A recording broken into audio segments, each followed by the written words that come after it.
GeM TV நேயர்களுக்கு வணக்கம். அரசியல் ஆடுகள பகுதியில் தமிழகத்தில் நடைபெறவுள்ள நாடாளுமன்ற தேர்தலில் இந்திய குடியரசுக் கட்சியின் நிலைப்பாடு குறித்து அக்கட்சியின் தலைவரும் முன்னாள் சட்டமன்ற உறுப்பினருமான சேக்கு தமிழரசன் அவர்கள் நம்முடன் இணைந்துள்ளார். அவரிடம் இது குறித்து விரிவாக பேசலாம்.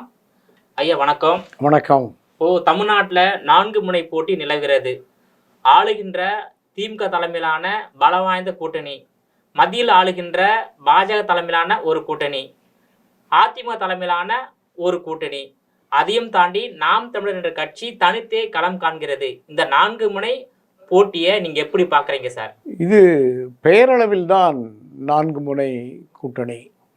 பெயரளவில் என்றால் மக்களுக்கு பெயர் தெரிந்த கட்சி என்கிற வகையில் அது 4 முனை கூட்டணி. ஆனால் உண்மையாகவே போட்டி என்பது திராவிட முன்னேற்ற கழக தலைமையிலான கூட்டணிக்கும் அண்ணா திராவிட முன்னேற்ற கழக தலைமையிலான கூட்டணிக்கும் தான். பாஜக ஒரு பரீட்சை செய்து பார்க்கிறது. நாம் தமிழர் கட்சி ஏற்கனவே 3-4 முறை களங்கண்டு அதனுடைய வாக்கு வங்கி என்ன என்பதை மிக தெளிவாக நிரூபித்திருக்கிறது. தொடர்ந்து பரீட்சை எழுதிட்டு இருக்காங்க நாம் தமிழர் கட்சி. ஆகவே இந்த நிலையில் சாதாரண மக்களுக்கு கூட தெரியும், போட்டி என்பது அண்ணா திராவிட முன்னேற்ற கழகத்துக்கும் திமுகவுக்கும் இடையிலே தான். ஆகவே அவைகள்தான் உண்மையாகவே களங்காண்கிற அரசியல் கூட்டணி தலைமைகள். இல்ல, அதிமுக தலைமையில அமைந்துள்ள கூட்டணி என்பது பலவீனமாகத்தான் உள்ளது. அதிமுக என்ற தனி கட்சி பலம் வாய்ந்த கட்சி, அது மாற்று கருத்து கிடையாது.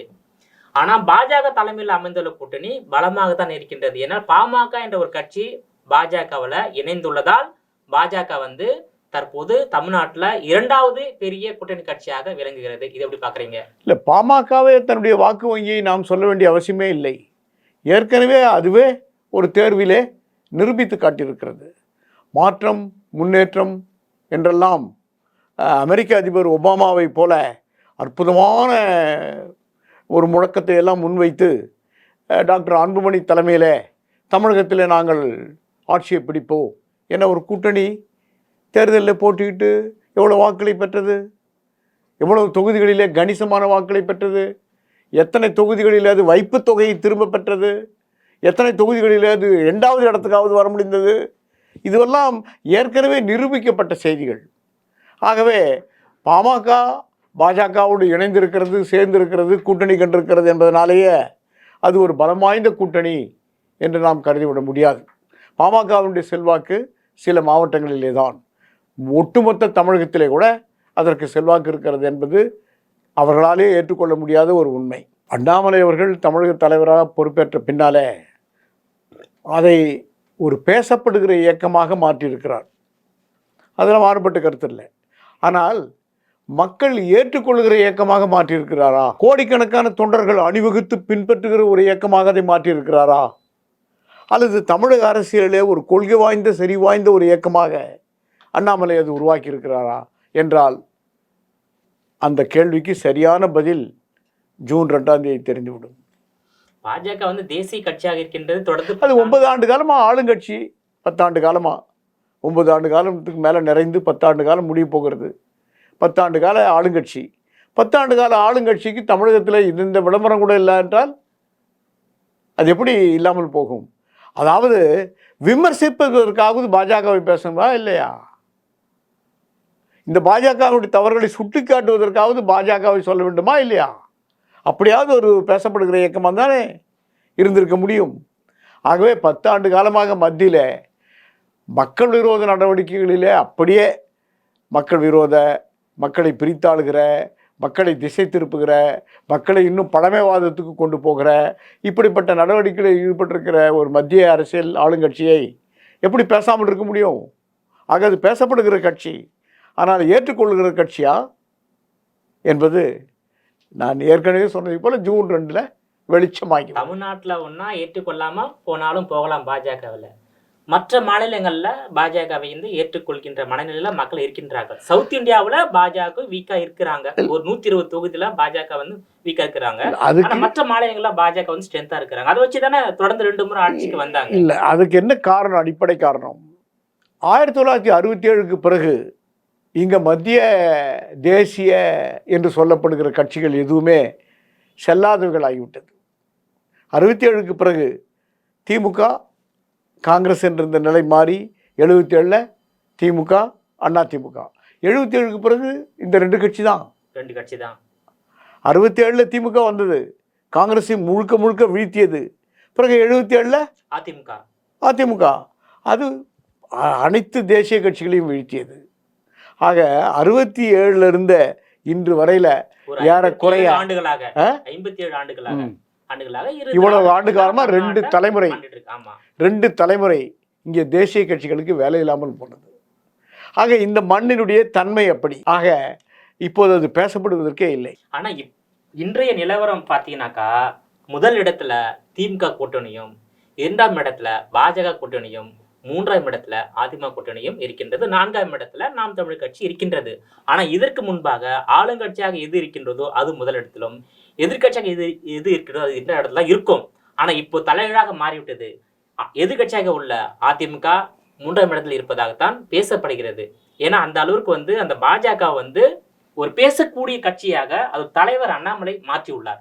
அந்த முழு பொறுப்பு அண்ணாமலைக்கு உள்ளது. நான் தான் சொன்னேன் ஏற்கனவே, பேசப்படுவது வேறு வழியே இல்லாத ஒரு தன்மை. நீங்கள் ஆட்சியில் இருக்கிறீர்கள், உங்கள் குறைகளை, நீங்கள் செய்த தவறுகளை, உங்களுடைய மக்கள் விரோத செயல்களை, உங்கள் தேச விரோத செயல்களை மக்கள் பேசிதானே ஆக வேண்டும். அதே பாராளுமன்ற தேர்தல், இந்த பாராளுமன்ற தேர்தல் உங்களை மையப்படுத்தியிருக்கிற தேர்தல், பாஜகவை மையப்படுத்தியிருக்கிற தேர்தல், மத்திய அரசை மையப்படுத்தியிருக்கிற தேர்தல், பேசித்தானே ஆக வேண்டும்.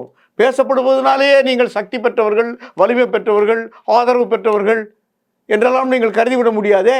நீங்கள் தமிழ்நாட்டினுடைய களத்தில் ஒரு 2 தலைமுறையாக இங்கே தேசிய கட்சிகளுக்கே வேலை இல்லை, தேசிய கட்சிகளே அடையாளம் இல்லை. மாநில கட்சிகளுடைய தோளில் அமர்ந்து கூட்டணி வைத்து கொண்டால்தான் இங்கே தேசிய கட்சிகளுக்கு முகவரியும் அடையாளமும் இருக்கும் என்ற நிலைமை தமிழகத்தில் இருந்து கொண்டிருக்கிறது. அது 1 ஆண்டு 2 ஆண்டு இல்லை, 70 ஆண்டு காலம் நெருங்கும் போது இதே போல் எவ்வளோ பெரிய நீண்ட ஒரு வித்தியாசம். ஆக என்ன சொன்னாலும் இந்த 2 மாநில கட்சியோடு இல்லாமல் போனால் பாஜக மிக பெரிதான ஒரு ஆதரவை பெற்றுவிட முடியாது. இப்போ இந்த தேர்தலில் திமுகவும் இல்லை அதிமுகவும் வேறு, அதனால தான் நான் சொல்கிறேன், நீங்கள் பெரிய ஆதரவை பெற்றுவிட முடியாது. அவங்க 2 பேரும் இல்லாமல் ஒரு ஆதரவையோ வெற்றியோ பெற முடியாது. சொல்லுறீங்க. இப்போ திமுக தமிழ் கூட்டணி எப்படி பார்க்குறீங்க? திமுக தலைமை கூட்டணியை 2014 அப்படியே தக்க வச்சுட்டு இருக்கு. 2004 காங்கிரஸ் கூட்டணி தக்க வச்சு இல்லை, அப்போ கொஞ்சம் சேர்ந்தவர்கள் பிரிந்தவர்கள் உண்டு. 2014, 2019, இப்போ 2021, இப்போ 2024, இத்தனை வரைக்கும் அந்த தேர்தல் அப்படியே அந்த கூட்டணியை தக்க வைத்திருக்கிறது. கூட்டணியை தக்க வைத்திருக்கிறது, மக்களை தக்க வைத்திருக்கிறதா என்பதுதான் கேள்வி. இல்லை, முதல்வர் தலைமையிலான கூட்டணி கட்டுக்கோப்பாக தான் இருக்குது. மக்களை தக்க வைத்திருக்கிறதா, மக்கள் ஆதரவை தக்க வைத்திருக்கிறதா என்பதுதான் கேள்வி. நீங்க இப்பவே நீங்க உங்களுடைய ஊடகங்கள்லேயே எவ்வளவு ஊடகங்கள்ல செய்தி வருது, அதுலேயும் அவர்கள் என்ன செய்திருக்கிறார்கள், ஏறக்குறைய பாதிக்கு மேற்பட்ட வேட்பாளர்கள் ஏற்கனவே நாடாளுமன்ற உறுப்பினர்களாக இருக்கிறவர்களே தான் போட்டியிடுகிறார்கள். அதில் வாரிசுகள் வேற, அந்த வாரிசுகள் வேற. இவ்வளவும் இப்படிப்பட்ட நிலையிலே தான் திமுக கூட்டணி மக்களை சந்திக்கிறது. அதனால் போகிற இடங்கள்லாம் அவர்களுக்கு எப்படிப்பட்ட வரவேற்பு இருக்குது, மக்கள் என்ன பேசிக்கொள்கிறார்கள், மக்கள் என்ன கேட்கிறார்கள், மக்களே அவள் முன் வந்து வரவேற்கிறார்களா, இதையெல்லாம் நீங்கள் உங்கள் ஊடகங்களில் பார்த்துக்கிட்டு தான் இருப்பீங்க. அது போதாத அடையாளம், ஒரு பானை சோற்றுக்கு ஒரு சோறு பதம் இல்லையா? கிராமங்கள் எல்லாம் எதிர்க்க தொடங்கியிருக்கிறார்களே.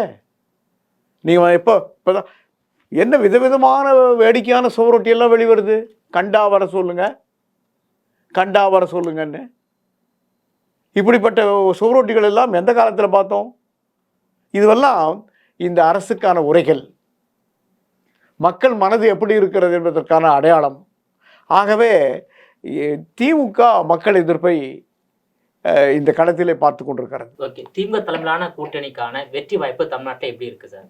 ஜனநாயகத்தின் எஜமானர்கள், அதுவும் இறுதி எஜமானர்கள் மக்கள் தான். மக்கள் தீர்ப்பு தான் மகேசன் தீர்ப்பு என்று இந்த திமுகவுக்கும் அண்ணா திமுகவுக்கும் முதன்மை தலைவரான அண்ணா அவர்களே இந்த கருத்தை தான் சொன்னார். மக்கள் தீர்ப்பு தான் மகேசன் தீர்ப்பு. மக்கள் என்ன முடிவெடுக்கப் போகிறார்கள் என்பது மிக தெளிவாக தெரிகிறது. 3 ஆண்டு கால திராவிட முன்னேற்ற கழக கட்சி ஒரு குறிப்பிடத்தகுந்த திட்டத்தை இருந்து இருந்து இருந்து இருந்து ஒரு சில மாதங்களுக்கு முன்னால், 4 மாதத்துக்கு முன்னால் வேறு வழி இல்லாமல் இந்த மக்கள் உரிமை தொகை இருக்கிறதே, அதை வேறு வழியே இல்லாமல் தொடங்க நேர்ந்தது. பாராளுமன்ற தேர்தல் வந்துவிட்டது, பதில் சொல்லி ஆக வேண்டும், பதில் சொல்லி ஆக வேண்டும் என்கிற நிர்பந்தத்திலே தான் அந்த திட்டம் கூட செயலுக்கு வந்ததே தவிர, இல்லாவிட்டால் நிதி இல்லை நிதி இல்லை என்று எப்படி 2 ஆண்டு காலமாக சொல்லி கொண்டிருந்தார்களோ அப்படியே இன்னொரு 2 ஆண்டு காலத்தையும் கடத்தியிருப்பார்கள். நிதி இல்லை நிதி இல்லை, கடன் நிதி நெருக்கடி என்றெல்லாம் காரணம் காட்டியிருப்பார்கள். இப்போ அதை ஒன்றை தவிர, அந்த ஒன்றும் கூட புரிந்தவர்களுக்கும் தெரிந்தவர்களுக்கும் விளங்கியவர்களுக்கும் தெரியும், அதில் முழுமையாக இல்லை. 60% பெண்களுக்கு கூட இந்த திட்டம் முழுமையாக போய் சேரல. இந்த 60% கூட ஒடுக்கப்பட்ட மக்கள், தலித் மக்களுக்கு, தலித் பெண்களுக்கு வழங்கப்படுகிற தொகை இருக்குல்ல, இது ஏற்கனவே அவருடைய செயல் திட்டமான ஸ்பெஷல் காம்பனண்ட் பிளான், சிறப்பு உட்கூறு திட்டம், அதிலிருந்து மடைமாற்றம் செய்யப்பட்ட நிதி. இந்த நிதி ஒன்றும் அவர்களுக்கு வேறு ஏதோ திட்டத்துக்கு செய்யப்பட்ட நிதி, வேறு ஏதோ திட்டத்துக்கு ஒதுக்கி வைக்கப்பட்டிருக்கிற நிதி, வழங்கப்பட்டிருக்கிற நிதி, மக்களுக்கு ஒதுக்கப்பட்ட நிதியை மற்ற மக்கள் எடுத்து செலவு செய்த சொல்ல வரீங்க, இதை எடுத்து பயன்படுத்திக்கிறாங்க. ஆக இந்த நிலை இருக்கிறது. இதை எங்களை போன்றவர்கள் நாங்கள் பிரச்சாரம் செய்து கொண்டு தான் இருக்கோம். அதையும் இதை தவிர ஒரு குறிப்பிடத்தகுந்த திட்டம் உண்டா? ஆனால் இங்கெங்கனாதபடி எங்கும் நிறைந்திருந்த பரம்பொருளைப் போல இங்கெங்கனாதபடி எங்கும் போதைப் பொருள் நிறைந்திருக்கிறது, கள்ளச்சாராயம் நிறைந்திருக்கிறது. விழுப்புரத்திலே கள்ளச்சாராயத்திலே மாண்டவர்களுக்கு முதலமைச்சரே நேரில் போய் 10 லட்ச ரூபா வழங்குகிறார் கள்ளச்சாராயிலே இறந்தவர்களுக்கு. இது நடந்து கொண்டிருக்கிறது. சாதிய ஆணவ படுகொலைகள் நடந்து கொண்டிருக்கிறது. சாதிய மேலாதிக்க தாக்குதல்கள் நடந்து கொண்டிருக்கிறது. பள்ளிக்கூடத்தில் கூட சாதி வந்து விட்டது. ஒரு மாணவன் படித்தான் என்பதற்காக அவன் சாதி பெயரால் தாக்கப்பட்டான். ஆக இந்த மாதிரி இடங்களுக்கெல்லாம் முதல்வர் போயிருப்பாரா? அமைச்சர் பெருமக்கள் போயிருப்பார்களா? நடவடிக்கைகள் மேற்கொண்டிருப்பார்களா?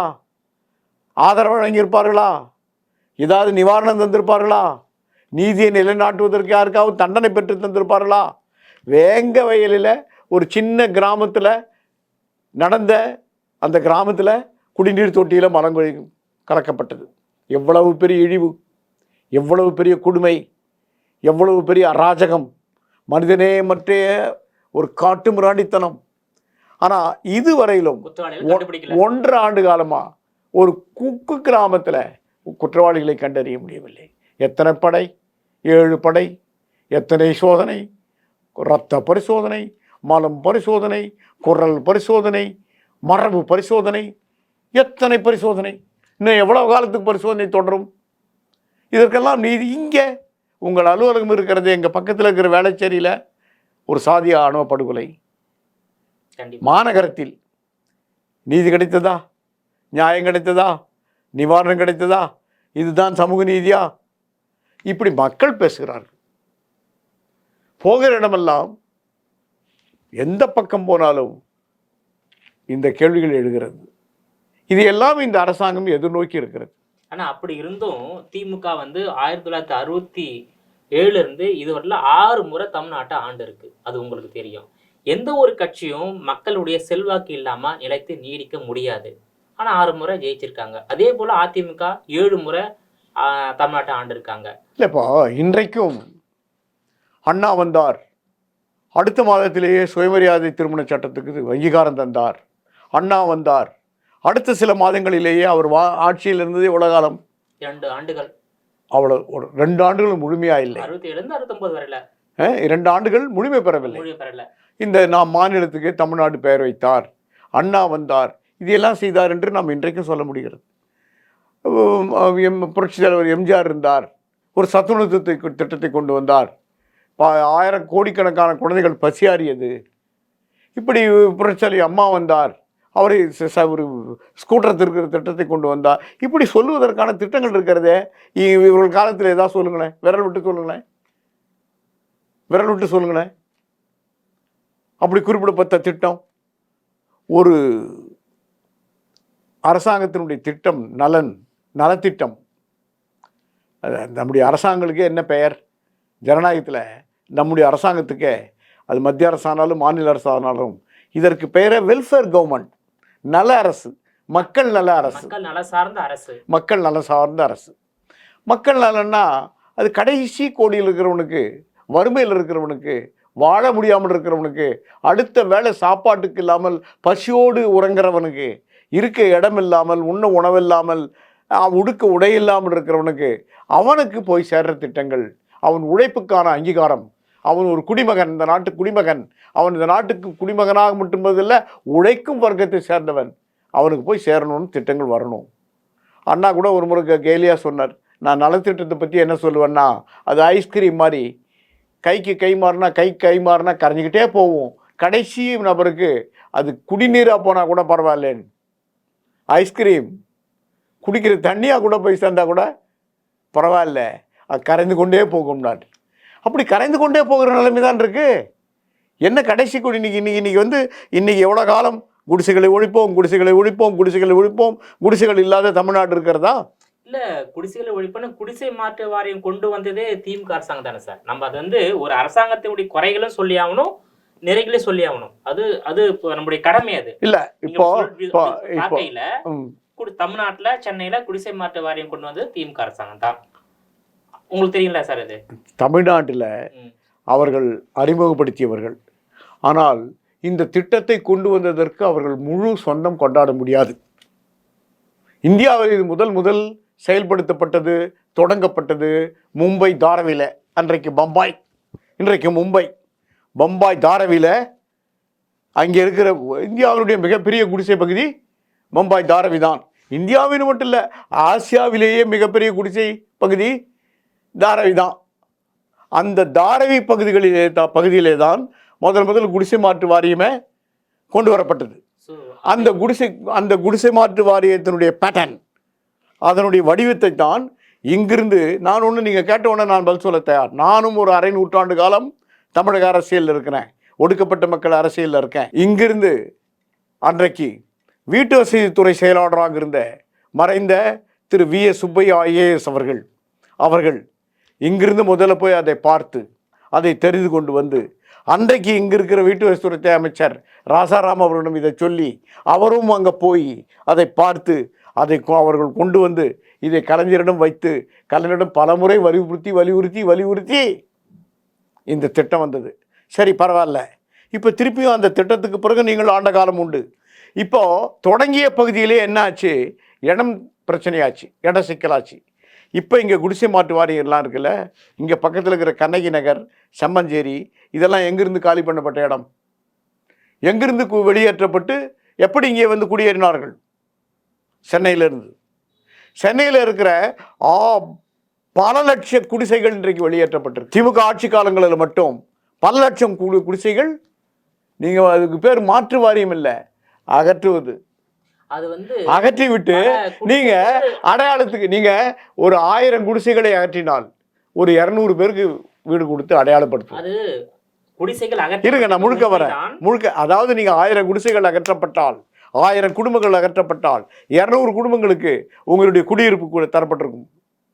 800 குடும்பங்கள் வெளியேற்றப்பட்டிருக்கும். எங்கேயாவது போய் இந்த மாநகராட்சி குப்பைகளை கொண்டு போய் நான் மாநகரத்துக்கு வெளியே கொட்டுற மாதிரி இந்த குடிசை குப்பைகளையும் தூக்கிட்டு போய் நீங்கள் அந்த தட்டுமுட்டு சாமான்களோடு வெளியேற்றிருக்கீங்க. இப்போ எந்த மும்பை, எந்த தாராவி இந்தியாவினுடைய குடிசை மாற்று வாரியத்தினுடைய முன்னோடி பகுதியோ, அங்கே என்ன நடக்குது தெரியுமா? இப்போது அந்த குடிசைகள் எங்கே அகற்றினாலும் அந்த குடிசைகளுக்கு கீழே அண்டர் கிரவுண்டில் அவர்களுக்கு வீட்டு வசதி செய்து தரப்படுகிறது. எங்கேயும் போக வேண்டியதில்லை, அங்கேயே அதே பகுதியில். இதைத்தான் ஒரு ஐநாவில் இருக்கிற வீட்டு வசதி அமைப்பு இருக்கிறத, ஐநா சபையில், உலக ஐநா மன்றத்தில், அந்த மன்றத்தில் இருக்கிற வீட்டு வசதி இது என்ன சொல்லுது? நீங்கள் அந்த குடியிருப்பு தருவது அதே பகுதியில் அவருடைய வாழ்க்கை முறை, வாழ்வியல் பாதிக்கப்படாமல் அதே பகுதியில் தரணும். இல்லை குறைந்தபட்சம் ஒரு 2 கிலோமீட்டருக்குள்ளவாவது தரணும். அதே மாதிரி மிக குறைந்தபட்சம் அவர்களுக்கு 400 ஸ்கொயர் ஃபீட்டாவது தரணும். இதெல்லாம் இருக்கா? 400 ஸ்கொயர் ஃபீட் தரலாம் என்பது நம்ம எல்லாம் ஏற்றுக்கொள்ள வேண்டியதுதான். ஆனா 250 ஸ்கொயர் ஃபீட் தான் பொறுத்து வரல. பாத்தீங்கன்னாக்கா நீர்நிலை அருகே, சாலை அருகே இருக்கின்ற அந்த குடிசைகளை அகற்ற வேண்டிய பொறுப்பு தமிழக அரசாங்கம் உள்ளது. ஏன்னா அதிக மழை பெய்யும் போது 2015 சரி, நீர்நிலையும் 2023 பார்த்திருப்பீங்க. நான் கேட்கிறேன், மழை பெய்யும் போது இல்ல அந்த தண்ணி போகும்போது இல்ல அந்த கரையோரங்கள்ல இருக்கிற வீடுகள்லாம் நீரில் மூழ்கி விடுகிறது. அப்போது வந்து அரசாங்கம் வந்து அங்க இருந்து மக்களை வந்து வேறு இடத்துக்கு அப்புறப்படுத்துகிறது. ஆனா நீங்க சொல்வது போல 400 ஸ்கொயர் ஃபீட்ல வீட்டு மனை பரவல் இருக்க வேண்டும் என்பதை நாம் எல்லாம் ஏற்றுக்கொள்ள வேண்டியதுதான். அண்ணா ஒரு இடத்துல இன்னொரு இடத்துக்கு குடிபெயரை மாற்றக்கூடிய அந்த மக்களுக்கு உரிய அடிப்படை வசதி செய்து தர வேண்டிய பொறுப்பு அரசாங்கத்துக்கு உள்ளது. அதை மாற்றுக்கிறது கிடையாது. உங்க கேள்வி ரொம்ப நியாயமான கேள்வி. இப்படிதான் நான் கூட தடுமாறி போயிட்டேன், எவ்வளவு நியாயமான கேள்வின்னு. அப்படி ஒரு தோற்றம் நியாயமான கேள்வியை போல. நான் இப்ப என்ன கேட்கிறேன்னா, ஆமாம், நீர்நிலை பிடிப்பு அந்த பகுதியில் மக்கள் வசிக்கக்கூடாது. எப்போவாது வெள்ளம் வரக்கூடிய சூழ்நிலை உள்ள பகுதிகள், வடிகால் பகுதிகள், அங்கெல்லாம் மக்கள் வசிக்கக்கூடாது. மக்களுக்கு பாதுகாப்பு இல்லை. ஆகவே குடிசை போட்டுக்கிறவர்களை அகற்றி விடலாம். ஆனால் அதே இடத்தில் டிடிபியும் சிஎம்டியும் தனியாருக்கு, ரியல் எஸ்டேட் அதிபர்களுக்கு அவர்களுக்கு அனுமதி வழங்கலாம். அது தடுக்கப்பட வேண்டியது. அவர்களுக்கு அனுமதி வழங்கலாம். இவர்கள் பாதிக்கப்பட்டு விடுவார்கள். அவர்கள் உயிருக்கு அச்சமோடு அவர்கள் அங்கே வாழ வேண்டிய நிலை. ஆனால் அவர்கள் எப்படி சிஎம்டியும் டிடிபியும் ரியல் எஸ்டேட் அதிபர்களுக்கு அனுமதி தருகிறது? எப்படி அங்கே மாட மாளிகள் அங்கே உருவாகுது? குடிசைகள் அகற்றப்படுகிறது, மாட மாளிகள் மட்டும் உருவாகிறது. இது என்ன முரண்பாடு? இதை முரண்பாடு என்று சொல்லுவதா, மோசடி என்று சொல்லுவதா? கண்டிப்பாக வந்து நீங்க சொல்வது பாத்தீங்கன்னாக்கா, இந்த 3 ஆண்டு கால திமுக ஆட்சி வந்து மக்கள் வந்து ஒரு அதிருப்தியில் இருக்கான்னு சொல்லியிருக்கீங்க. அதுக்கான ரிசல்ட் வந்து 2024 தேர்தலில் தெரிய வரும். ஒட்டுமொத்தமா இந்த 4 முனை போட்டியில எந்த கூட்டணிக்கு வெற்றி வாய்ப்பு பிரகாசமாக இருக்கின்றது? அனைத்து இந்திய அண்ணா திராவிட முன்னேற்ற கழகம் பெரிய கட்சிகள் என்று சொல்லப்படுகிற பெரிய கட்சிகள் இல்லாமல் அவர்கள் தலைமையிலே ஒரு கூட்டணி உருவாகி இருக்கிறது.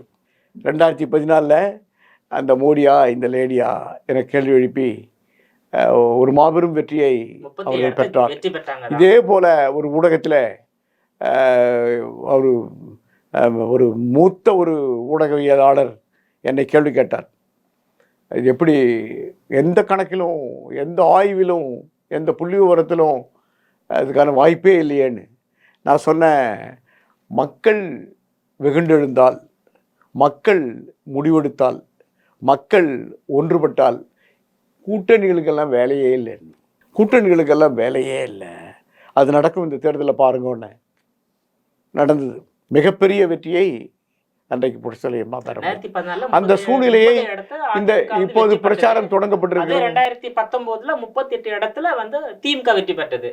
ஆனா வெற்றி பெற்றாலும் சரி, மத்தியில வந்து நம்ம வந்து ஆட்சியில இல்ல பங்கு பெறல. அதாவது பெற்றிருந்தா தமிழ்நாட்டுக்கு பல உங்க கேள்விக்கான பதில் முன்னுதாரணம் இருந்திருக்கிறது. முன்னுதாரணம் இருந்திருக்கிறது. இன்றைக்கு மக்கள் அப்படிப்பட்ட ஆவேசத்தோடு இருக்கிறார்கள். அந்த ஆவேசம் கிளர்ந்து எழுந்திருக்கிறது.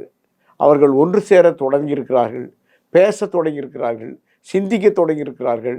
அவர்கள் கைதோர்த்து இணையுமானால் அதே போல ஒரு சூழ்நிலை மீண்டும் தமிழ்நாட்டிலே வாய்க்கலாம். இந்திய குடியரசுக் கட்சி எந்த கூட்டணிக்கு ஆதரவு? இந்த நடைபெறும் எங்களை பொறுத்தவரையில மத்தியிலே இருக்கிற 10 ஆண்டு கால ஒடுக்கப்பட்ட மக்கள் விரோத பாஜக ஆட்சி அகற்றப்பட வேண்டும். இனி ஒரு முறை பாஜக ஆட்சி இந்தியாவிலே தொடர்ந்தால் அரசியல் சட்டத்துக்கே வேலை இல்லாமல் போய்விடும். அவர்கள் அப்படித்தான் எல்லாரும் பேசி வருகிறார்கள். அரசியல் சட்டத்தை மாற்ற வேண்டும், அரசியல் சட்டத்தை மாற்ற வேண்டும். கொஞ்சம் கொஞ்சம் மாற்றவும் முயற்சித்தார்கள், முயற்சித்து கொண்டும் இருக்கிறார்கள். அதிலே கொஞ்சம் வெற்றியும் பெற்றிருக்கிறார்கள். அதுவெல்லாம் நாம் பார்த்து கொண்டிருக்கிற ஒரு செய்தி. எப்போதுமே இல்லாத அளவிற்கு அதாவது வருவாய்த்துறையிலே வருவாய் குறைந்தவர்கள், உயர்குடி மக்கள், இவர்களுக்கு இடஒதுக்கீடு வழங்குகிற முறையை கூட அவசரமாக 10 நாளிலே செயல்படுத்தினார்கள். இப்படி எங்களுடைய பட்டியல் தொடங்கினால் அது ஒரு நீண்ட பட்டியலாக இருக்கும். மாநிலத்தை பொறுத்தவரையில ஏற்பட வேண்டும். மாநிலத்தை பொறுத்தவரையில வெற்றி பெற வேண்டும் என்பதா உங்களுடைய கட்சி நிலைப்பாடு? அப்படி இல்ல. பாஜக இல்லாத ஒரு ஆட்சி இந்தியாவில் வரணும். பாஜக இல்லாத ஆட்சினா காங்கிரஸ் ஆட்சி தான். வேற எந்த கட்சி ஏன் வரக்கூடாது? ஏன் நீங்க வந்து தேவகவுடா வருவாரு, பிரதமர் வருவாருன்னு எப்பாவது யாராவது எதிர்பார்த்தாங்க? வந்தாங்க தான். யாருமே 5 ஆண்டு காலம் இந்தியாவை ஆளல. ஆனால் 6 மாதம், 1 மாதம், 1.5 வருஷம் ஆண்டுட்டு போயிட்டாங்க. நிலையான ஆட்சி கொடுத்தது ஒண்ணு காங்கிரஸ், பாஜக தான் மத்தியில் ஆட்சி காங்கிரஸ் அல்லாத ஒரு பிரதமராக வர முடியும் இல்லையா? வந்திருக்காங்க சார். காங்கிரஸ் அல்லாத சரண் சிங் வர முடியும் இல்லையா? காங்கிரஸ் அல்லாத சரண் சிங் வர முடியும் இல்லையா? மாநிலத்தில் இருந்தவர்கள் தானே இவங்கெல்லாம், மாநில அரசியல் இருந்தவங்க தானே வந்தாங்களே, வர முடிந்தது. அது நீடிக்க முடிந்ததா அந்த சர்ச்சைக்கு போல, ஆனால் வர முடிந்தது. இந்தியாவை ஆண்டு இருக்காங்க. தற்காலிக நிரந்தரமாக கூடாதா என்ன? ஆனா அது ஆகட்டும், அது தற்காலிகமாகவே இருக்குமா, எப்போதும் நிரந்தரமாக கூடாதா? ஆக மாநில ஆட்சியை பொறுத்தவரையிலும் 3 ஆண்டு கால ஆட்சியில் அடித்தளத்துக்கு மக்கள் மனநிறைவோடு இல்லை, மகிழ்ச்சியோடு இல்லை. அவர்கள் பல வகையில் மேலும் மேலும் அவங்களுடைய கடன் சுமையில் இருந்து பல படித்தவர்களுக்கு வேலை வாய்ப்பு என்பதே ஏதோ ஒருத்தர் கவிதை எழுதினார். அந்த கவிதை எனக்கு அப்படி ஒரு தாக்கத்தை ஏற்படுத்திச்சு. குழந்தை தன்னுடைய மகன் வேலைவாய்ப்பு அலுவலகத்துக்கு போகிறான், காலையில் கிளம்புறான், போகிறான், அப்பா கிட்ட சொல்கிறான், அப்பா என்னுடைய பதிவை ரெனியூவல் பண்ணணும், போயிட்டு வந்துடுறேன்னு. அப்பா உட்காந்துக்கிட்டு சொல்கிறார், அப்படியே எனதையும் ரெனியூவல் பண்ண முடியுமா பாடுறான்னு, எனதையும் ரெனியூவல் பண்ண முடியுமா பாடுறா அப்படின்னு அப்பா சொல்கிறார். இந்த நிலைமை இருக்குது. மத்திய அரசுகளும் மாநில அரசுகளும் படித்தவர்களுக்கு நல்ல கல்வியும் தரவில்லை, வேலைவாய்ப்பும் தரவில்லை, உழைப்புக்கேற்ற ஊதியத்தையும் தரவில்லை, ஒடுக்கப்பட்ட மக்களுக்கு பிரச்சனைக்கு தீர்வும் இல்லை. இந்த மாநில அரசும் இப்படித்தான் இருக்கிறது. ஆகவே ஒரு மாற்றுத்தன்மை தமிழக அரசியலே, தேசிய அரசியலே வர வேண்டும். இந்திய குடியரசுக் கட்சி அண்ணா திராவிட முன்னேற்ற கழகத்தை ஆதரித்து பிரச்சாரத்தை மக்களிடையே எங்களுடைய கருத்துக்களை பிரச்சாரம் செய்வோம். அதிமுக இத்தனை இடத்துல வெற்றி பெறும் என்ற நம்பிக்கை உங்களுக்கு இருக்கிறது. எத்தனை இடத்துல வெற்றி பெறும் என்ற நம்பிக்கை? மிக பெரும்பான்மை அளவுக்கு வெற்றி பெறும். முதலிடத்துல வரும். 40 தொகுதியில 20 இடத்தை கைப்பற்றும். பாண்டிச்சேரி நம்ம கணக்கில் எடுக்கக்கூடாது, அது ஒரு சிறிய மாநிலம், அது யூனியன் டெரிட்டரி. தமிழகத்தை பொறுத்தவரையில மிக பெரும்பான்மை இடத்தை பெறும். முதலிடத்துல அதிமுக, 2ஆம் இடத்துல திமுக, 3ஆம் இடத்துல பாஜக, 4ஆம் இடத்துல 2வது இடத்துல நாம் தமிழர் கட்சி. வெற்றி பெற்றதுக்கு பிறகு 2வது இடமாவது 3வது இடமாவது. அற்புதமா ஒரு முறை ஒரு இலக்கணம் சொன்னார் பிரணாப் முகர்ஜி, முன்னாள் குடியரசுத் தலைவர் பிரணாப் முகர்ஜி. அற்புதமா, in political arithmetics 51 is 100, 49 is 0. 51 is 100, 49 is 0. அங்கே 49க்கு வேல்யூவே கிடையாது. இதில் 2வது என்ன 3வது என்ன, ஒரே ஒரு வாக்கு வித்தியாசம் இருந்தாலும் இன் பொலிட்டிக்கல் அரித்மெட்டிக் வெற்றி தோல்விதான். ஓகே, 2026ல் நடைபெற உள்ள சட்டமன்ற தேர்தலில் இந்திய குடியரசுக் கட்சி எந்த கூட்டணியோட கைகோர்த்து தேர்தலை சந்தித்து சட்டமன்ற உறுப்பினர்களாக வருவீங்க? அதற்கான அச்சாரம் தான் இப்போ நாங்கள் முயற்சி. அதிமுக கூட்டணி தான். ஏற்கனவே 2011 நீங்க அதிமுக கூட்டணி வைத்து கேவி குப்பத்துல நீங்க சட்டமன்ற உறுப்பினராக தேர்ந்தெடுக்கப்பட்டீங்க. செங்கல்பட்டுல போட்டிட்டீங்க, தோல்வியை தழுவிட்டீங்க. இங்க தொடர்ந்து அதிமுக கூட்டணி தான் பயணம் செய்வீங்க. இன்றைக்கு அண்ணா திராவிட முன்னேற்ற கழக கூட்டணியை நாங்கள் ஆதரிக்கிறோம். தொடர்ந்து அந்த கூட்டணியில் பயணம் செய்வீங்க. ஸோ 2026ல் அதிமுக தலைமையிலான கட்சி ஆட்சி அமைவதற்கு உங்களுடைய பணி இருக்கும். இந்த நாடாளுமன்ற தேர்தல் என்பது ஒரு அச்சாரம். ஓகே சார், உங்களோட விரிவான தகவலுக்கு ரொம்ப நன்றி சார். வணக்கம். நேயர்களே, மீண்டும் இது போன்ற மற்றொரு அரசியல் ஆடுகளத்தில் மற்றொரு ஆளுமையுடன் சந்திக்கும் வரை உங்களிடமிருந்து விடைபெறுவது நான் உங்கள் விஜயபாலன்.